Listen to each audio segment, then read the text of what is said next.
Hello and welcome back. I hope you've had a good week. Mine's been pretty hectic, so we'll crack on straight away.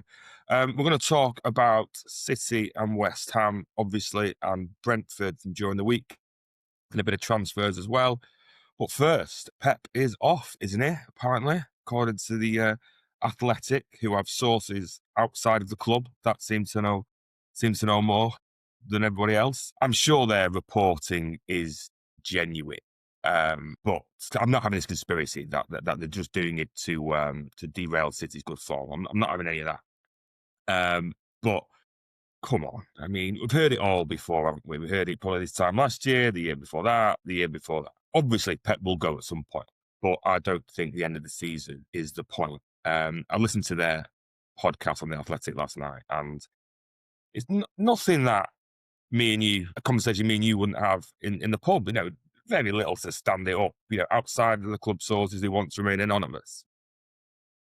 Come on. Yeah, I'm not having any of it at the moment. It doesn't smell like he's going to go. He's kiboshed it. He's pretty much said that, but we all say like, one day he'll go. He'll just walk out the door. I think one day, say thank you very much. I'm off. So in that respect, it doesn't matter whether he's got a 10-year contract or a 6-month contract. In my view, I think it's his house. He runs the show more or less, and when he'll go when the time is right for him. And it's been a hell of a ride. And good luck to him. But I don't think the end of the season is it. I was listening to the 9320 pod on the Tuesday or Wednesday, and at the end, Asan was saying that he's convinced. This is before the Athletics reported. He's convinced from one source or another that Pep will stay. Will be starting as manager next season, and will stay and maybe sign an extension. I don't know if that's true either, but that seems more likely to me. And I did text him this morning about these Pep leaving rumours, and he described them as nonsense. So someone's got to be right, haven't they? Or can both be right. I think it's in Pep's head, isn't it? I wouldn't worry too much about sources, particularly those outside of the club. But yeah, I think he'll stay, and that's my view. But as for they ran big on Maresca's on the list. I'm sure he is. I'm sure along with another 5 others as well are on the list. But he's rubbish anyway, Maresca. But I think it's an interesting discussion anyway. Is he good enough to be City manager? I don't know. Won the league with Leicester for a season. They had a better squad than everyone else, but you've still got to do it. Won the Conference League, better squad than everybody else, but you still got to do it. 5th in the league last year, doing okay in the league this year. Is that qualification for the City job? Is it? I don't know. Is he a good manager? I don't know. I've said that if Chelsea had better players, they might win the league. So if they had Haaland up front and Donnarumma in net, would they win the league? Maybe. So maybe he comes in and we do improve. But I can't see it. I can't see Maresca being the manager starting next season. One, he's contracted to Chelsea for a couple more years, I think 3 more years, unless they sack him. And I know he's been gobbing off at the moment in the press conferences, but you can't do that, can you? You can't gob off, engineer yourself a sacking, and then walk through the door at City. I can't see that happening. There's bound to be some clause if he does get sacked, if he's trying to engineer a sacking to prevent something like that. Then we spoke about company. Well, good luck trying to get him out of Bayern Munich if they're happy with him. Xabi Alonso, gets sacked from Real Madrid to come to City? Maybe. I don't know. And then you've got outsiders, Cesc Fabregas. Managing Como is different to managing City. And then you got the usuals like, Luis Enrique and Flick at Barcelona. Again, these people are not easy to get hold of if you need to get hold of them. But I don't think we'll need to get hold of them. I think we'll be okay with Pep for another 18 months at least. But it's interesting to keep an eye. With a transfer update from Alex Crook at TalkSport, whatever you think of him, that's I'm just repeating it. City apparently have had direct contact with Semenyo at Bournemouth. His release clause is only active for the first week of the transfer window. Apparently Spurs, Liverpool and United are interested. Forget United would be my take on that. Spurs, What do you go there for? City and Liverpool are interested. Would he go to Liverpool? Probably. Would he go to City? Probably. I think Liverpool's problems are much bigger than buying Semenyo, so I don't think they'll do that. And I think he'll be a City player pretty quickly, maybe by the time we play Chelsea on the 5th of January. Don't see why not. You know, if they want him, he's all there, isn't it? So we'll keep an eye on that. But I still think we need a midfielder. But I'm not going to go over old ground today because we've got plenty of stuff to talk about. And I'll probably come on to it later on when we talk about the team selection anyway. So Brentford during the week. Was there much to say on that? Is there much to say? I think it was a decent day at the office. I think if you can beat a Premier League team in the quarterfinals of the Carabao Cup with a heavily rotated team, then I think you're going to say it's a good day at the office. And we kept a clean sheet. And Semenyo scored. So, well, he sort of scored. But we'll give him that. You know, we've been giving him grief all season, and we'll give him that. I didn't like his celebration, though. It was very Garnacho / United player type celebration. And it's only his second goal of the season. His first one came against Huddersfield, and this was a deflection. So I wouldn't be giving it the big in just yet if I was him. But listen, let him have the day. Let him have his day in the sun. Although it was pissing it down, and we'll hopefully he can kick on from there. But yeah, it was a good day at the office, wasn't it? I thought Ake looked all right. I think Kusanov had a shaky start. Probably should have got sent off, but got better. I mean, I think it's pretty obvious with him, isn't it? He cannot come in cold. We could go in cold and then sort of warm up as the game goes on, but he needs to play another game, I think, particularly over this Christmas period, because coming into Sunderland away, coming into Forest away if necessary, is not great if he's not played much. So I'd be tempted, I think, to give him a game against West Ham, I think, but we'll come on to that shortly. Rico Lewis, thought he had a good match, decent enough, strong in here, you know, he's everywhere. He's still only young, and I think he's got a future at City. I know people don't like him, people give him a lot of grief, but he's only young, can play a variety of positions. He's a City fan. If he's happy with the squad role in terms of easy Champions League games, in terms of League Cup games, the odd league game here and there, if he's happy with that, I'm happy with that. And then we'll see it again in 18 months' time, 12 months' time, or something like that. That would be my take on that. More than happy with him. In terms of Reinders, though, I mean, let's get the good stuff. He did good, didn't he? When he's got pitch to run into, his running power is pretty good. Decision making not always great, but he's so weak. You know, there's a point he got nudged off the ball against Brentford. I'm thinking, you know, it's your time now. Your time at Sheffield. Got easy games. Brentford at home, West Ham at home. Let's see what you're made of. Let's get back to the early season form. You know what I mean? First couple of games. No, not first couple of games, was it? It was Wolves and that was about it. So let's get back to something that makes you look like a Premier League football player, look like the Serie A midfielder of the year that we thought we bought. Because it's not. We're in December now, and you know doesn't seem up to speed yet, which is disappointing. Given, but then again, who did he play well against? Palermo in a friendly and Wolves at home. You know what I mean? It's not. You know, that's what we're going off, isn't it? And obviously what he did in Serie A. There's not a lot of evidence to say he's going to be able to cut the mustard here. He's going to have to because we need him. You know, it's time to get his house in gear, I think, because if Pep decides he doesn't fancy him and bins him off, then we have got a problem, haven't we? But hopefully, if we can get Semenyo in, Doku back fit, then maybe we won't have to play as much. But we'll come on to that in future videos, I think. Oh, talk about the game tomorrow because I think there's quite a lot to discuss. West Ham at home. My daughter's head teacher is a West Ham fan. When we went to look around the school originally a few years ago, he had a frame of Declan Rice up there. So I thought, yeah, he seems all right. We had a picture of United player and he walking straight back out the door. But no, he's a West Ham fan. Have a chat with him now and again. He'll be there tomorrow in the away end. You know, he says they have got better since Potter left. Now, better? Jesus. They must have been bad, mustn't they? Because they don't look like they're up to much to me from what I've seen. We've got a few players missing at AFCON, and Bowen is our only good player. The goalkeeper's old as the hills.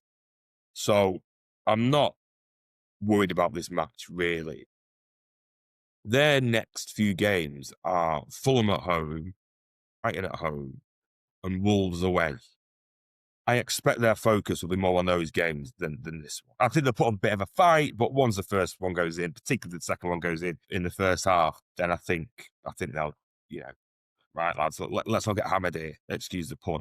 That will be that. I think I'm expecting quite an easy day at the office, to be honest. Now I don't know if that's me giving it the kiss of death, but our record home to West Ham's good anyway, and they're pretty bad, but they're very bad, aren't they? So I'm not really. I'm pretty relaxed about this game, and it's a great opportunity to go top. But we can be top at full time. We can be top at full time, can't we? We're 2 points behind Arsenal, so we're top at full time. Then they've got to go to Everton, and we'll put it on them. Put it on them and say, right, see what you can do. And whilst Everton aren't great, it's going to be dark, it's going to be cold, we're going to be up for it, and we can be top at Christmas, can't we? Which I didn't think could happen when Tottenham was stuffing us back in August. But shows how things can change, and we shouldn't be writing City off. Pep's news conference, as well as kiboshing those sort of rumours, which he was always going to do. He said no injured players are coming back for West Ham, so that means no Doku, and importantly, no Rodri. The Chelsea game or the United game, where I've sort of penciled him in my head for, seems to be getting closer and closer. He doesn't seem to be getting any closer and closer to the pitch, does he? If he can't make the bench until West Ham, what's he going to do? Come on away at Sunderland? Likely that, innit? I wouldn't want to be coming back there. Or Forest away. They're not great games to be coming back to if you're coming back from an injury or injury adjacent conditions that you've had. So I don't know what we're going to do with him. Would you just wait for Exeter at home and try that? I don't know. It's not great, is it? It's not great with Rodders. But hopefully Doku will be okay. But we'll just have to see, because those away games are tricky. They are tricky. Yeah, but what we wanted to see tomorrow, I want to see us carry on the form we're in. Pretty good. Whilst I haven't played anyone too tricky, less Real Madrid away. Keeping clean sheets, less Fulham and Leeds. But, Brentford clean sheet, Sunderland clean sheet, and sort of keep that up. And if you keep getting 2-0s, 3-0s, the goal difference starts going up and up and up as well. We're already 2 goals ahead of Arsenal. So if you can get that high, then that becomes an extra point, doesn't it? And it's obviously going to be tight. I think it's going to be tight. We need to take advantage of anything we can in that respect. Yeah. So I'll say Donnarumma in net. Whilst Trafford had a good game, Donnarumma needs to start this one. Or does he? Does he need to start? Do we say we can't risk you getting booked for these tough away games because you've been gobbing off all season, and we can't afford you to miss? Preferably both, but certainly not both. One game against either Forest or Sunderland. We need you in. We need you in. So please don't get booked against West. Don't take the risk. I don't think you will. I think it'll be Donnarumma in net. Núñez a right back. I think we probably need him at right back. That's pretty self-explanatory. But then do we go Diaz or do we go Kusanov? I think he'll go Diaz, but I'd be tempted to Kusanov. But then again, Diaz has been in belting form, so you don't want him falling off just as he's hitting his straps. Yeah, maybe go Diaz and then Guardiola. Or can we put Ake in there, give Guardiola a day off, or maybe put Guardiola at left back, Ake at centre back, and give O'Reilly the day off. Whichever way you cut it, O'Reilly's going to need a rest at some point, isn't it? Can't be away at Sunderland. It can't be away at Forest because we need literally our big boys, our tall boys for those games. So I don't know if anyone's guessing it at this stage of the season. But I'd be tempted to throw Ake in, not a left back though. Not a left back. He can't be up and down anymore, can he? So I'd get him at centre half if he's going to play at all, and then maybe Guardiola at left back. and then swap O'Reilly, something like that, something along those lines. Field, I'd go for Nico Gonzalez. Whilst he started during the week, didn't he? I was like, oh my God, what are we doing with this guy? I think we're on borrowed time with him. In the very, very near future, in the next 2 or 3 games, something's going to happen to it. Whether it's exhaustion, whether it's injury, whether it's red card, something is going to happen to him, in my view. He's getting the Rodri treatment, and I don't think it's going to end well. But there's no, just like the same reason Rodri got the Rodri treatment is because there's no one else. Well, there's a few variations with Rodri. We could have done something with Gundogan. We could have done something with Kovacic. We never really did. And obviously Kovacic is injured and Gundo's gone. Oh, Nico, there are no real, unless you want to run with a Bernardo and Reinders midfield, and that's not a Premier League midfield, is it? I don't think. So I'd start Nico and I hope to get him off like we did against Brentford. And who do we partner him with? Do you partner him with Bernardo? Do we need Nico and Bernardo in midfield against West Ham? Or can we go Nico and Reinders? I don't know. I don't think I'd risk it. I think if we can keep it solid enough, the goals will look after themselves. Don't need to worry about throwing an extra body up front to try and break West Ham down, because I think we'll just do that anyway. Just by being on the pitch, you do that anyway. So yeah, just keep it solid with Nico and Bernardo, and then if we're cruising, get one of them off and do something in midfield. With no Doku though, will we do a Reinders type thing like we did against Palace, or will it be Savio? Well, Savio scored, didn't he, during the week? I'll be generous. Say got the penalty against Palace. I won't say he sort of hit it too far and the keeper took him out. Yeah, so if you're looking for form,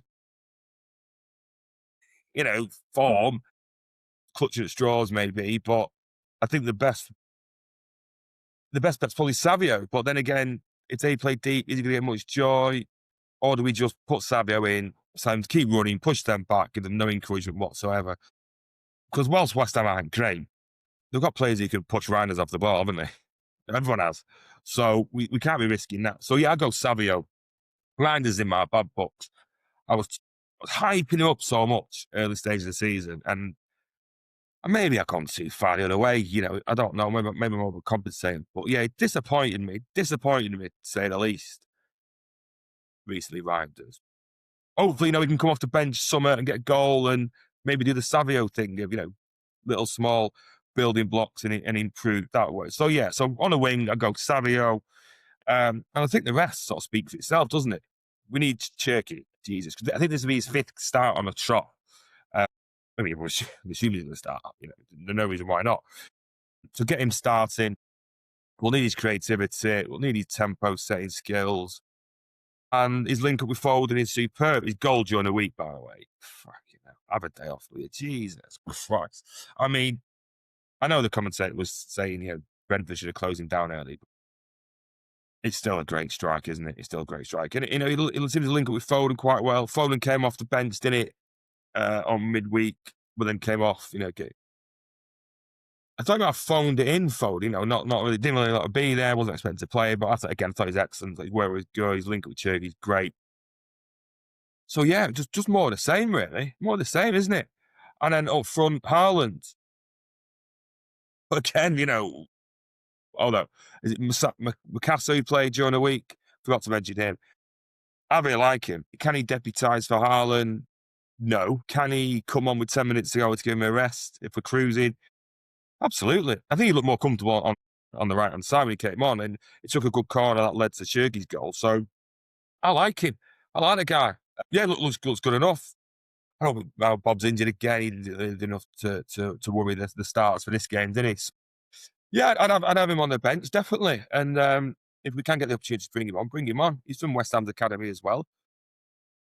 So yeah, he looks a big boy, doesn't he? I like the look of him. So yeah, start Haaland, obviously. I think he'll carry on his good form. He's bound to score tomorrow, isn't he? And then get the job done, and we're top at 5:00, aren't we? Yeah, I don't see any other outcome. I'm genuinely positive. I'm never like, we're going to win this game. But we're going to win this game, aren't we? There's no two ways about it as far as I'm concerned. I'm not aiming to slag West Ham off. I like West Ham, but they're shy, aren't they? That's the end of it. There's very little else to say. I could pretend to be humble and start finding reasons why they might win. But yeah, they got Bowen. Yeah, they might do stuff.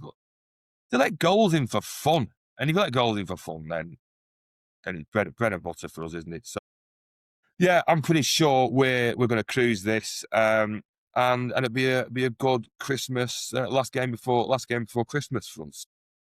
Top at Christmas. That's what I'm going for. We're going to win tomorrow. Arsenal draw at West Ham.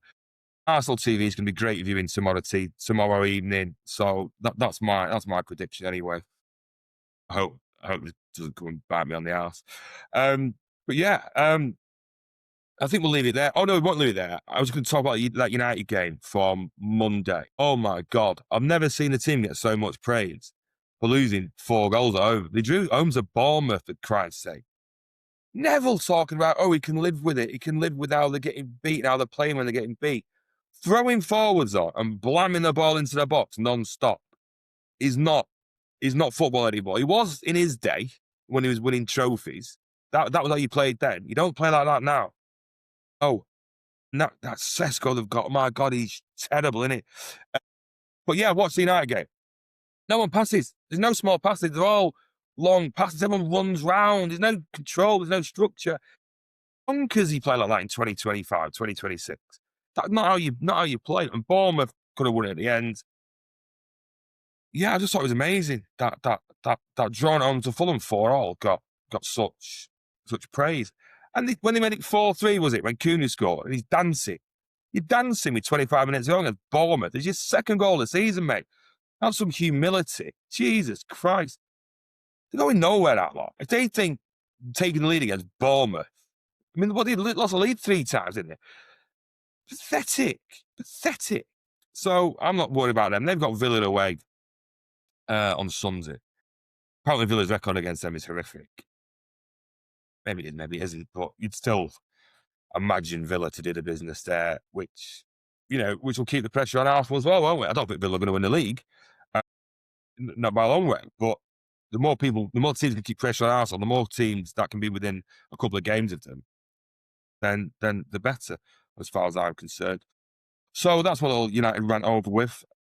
Yeah, so in summary, I think Pep will stay. I don't think Maresca's our next manager, certainly not next August. I think we're going to cruise it tomorrow. We'll win 4-0. We'll be top of the league on Christmas Day. And yeah, I hope you like the Christmas jumper. It's an old one. But the old ones are the best, aren't they, as they say. And don't forget the stocking fillers, Don Price and Sean Riley. Oh, well, whilst I'm talking about my dad, actually, there's a podcast out at the moment. Kit Simons and Kevin Horlock have done it. And Kit mentions my dad. I was actually at Kit's wedding when he married Lucy. Look at his Facebook profile. He's not married to her anymore. But we used to get Christmas cards off the family for years. I think my dad's lost touch with him. Well, he definitely has lost touch with him because on the podcast, Kit says he thinks Don's dead. Well, he isn't. My dad, as of, at least half an hour ago, is alive and well. So yeah, just to clear that up, if anyone has listened to that podcast and they thought Don Price was dead, he is very much alive and well.